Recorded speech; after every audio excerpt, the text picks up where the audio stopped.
Pupils from Amrita, a children's home in the outskirts of Kenya's capital, could hardly get food sufficient enough to sustain their stay through schooling sessions. This was until the school head was introduced to permaculture, a short form for permanent agriculture, a relatively new method of farming in Kenya. The children come here every day. We give them 3 meals, and all the vegetables we get them from permaculture. We get the sukuma wiki, spinach, carrots, tomatoes, onions, cabbages. So all of this is given into the menu every day for the children. In most cases, other forms of agriculture are short-lived, kind of, let's say, commercial farming. You farm for a specific period of time, maybe 3 or 4 months, you get your output. But from permaculture, you design your farm, focusing your mind for the next generations. Initially developed in Australia in the 1970s, permaculture integrates the use of traditional, organic and mixed crop farming to build self-sustaining natural soil nutrients, which in turn helps boost food production. Permaculture is a form of farming whereby we try to take nature into our farming systems, and then we make sure that whatever we get in or whatever we are trying to produce, we get a surplus out of it to sustain ourselves and also to get some income. Now, what's the difference between permaculture and organic farming? Because there's a very thin line between the two. Organic farming is a part of permaculture. Organic farming is to produce as many food as possible, biointensive farming, in a little space in a biological way. That means don't use any chemical, okay?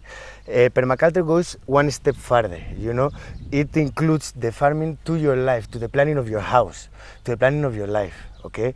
So you integrate new things from outside to the shamba to make it just connect with whatever you have around.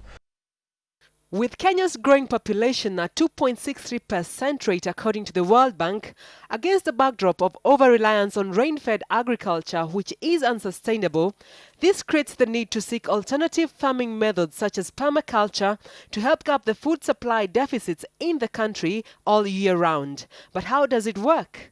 We need to create good soil from 4 to 7 years, because permaculture goes up to food forest, we call it. So that's why we are starting to plant the fruit trees. When it's a fruit forest, you will walk around and you will have crops full time and fruits full time. So because in permaculture, you don't want to flip the soil, okay? Because flipping the soil, you are going to kill the anaerobic bacteria, because now they will have oxygen. You need to create soil, so you need to respect, but you need to be able to oxygen. So what you do, you go on top of your fork, and as you can see, it goes very fast, very deep. So now you move to the next part. It goes deep, then you open a little the soil instead of coming again with a djembe. So it's a very simple job, and you don't need to work this soil again in 5 years. Despite of the vast advantages in the use of permaculture, its uptake has been slow in comparison to other forms of farming. The uptake is improving.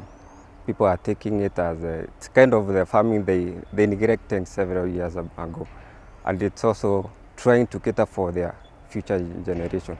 In permaculture, what is very important is to understand the relation between the humans, the plant, and the animal. Each land for each person is different. So it's an observation process you need to understand what you need to do the next season, okay? I'm finding it a little bit interesting having flowers amongst other horticultural crops. How is it so, and how does that help? Okay, we have 2 main reasons for this. One reason is the pollination. The more flowers you have around, the more fruits the plants, the crops they will produce, like the maize, like the tomatoes.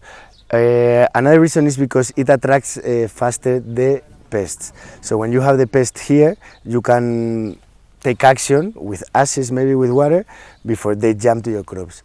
With erratic rain patterns and continued global warming, the use of permaculture in farming offers natural and low-cost food production enhancing techniques which once embraced could help address food security concerns as witnessed at Amrita Children's Home. For Eye on Kenya, I am Lois Washira.